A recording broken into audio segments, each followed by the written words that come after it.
پاکستان میچ بایللی و نو د شپې نه مې روټۍ هم نه وه خوړلې او سهار مې چای هم نه وڅښلې نو ښه نهار ومه نو بس ما وې راشئ او داسې شیز ووهه چې دا کلمې درله غوړې کړي نو لاړمه کوزینا پارک ته هلته مې چیک ان ووهه او په یو داسې کولو پیزا کې چې څه عجیبه خوند یې وکړو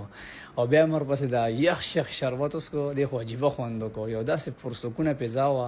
چې والله په راتګ ورته خوشحاله شوم یو څو سلو موشنې مې پکې جوړ کړئ خو تاسو ته ګوره زه یم زه یوازې ګرځم دا کیمرامین ګورې هغه هوټل والا و او که نه څنګه چې تاسو ته پته ده د انډیا پاکستان میچ دی خو میچ ډېر په خراب حالاتو کې دی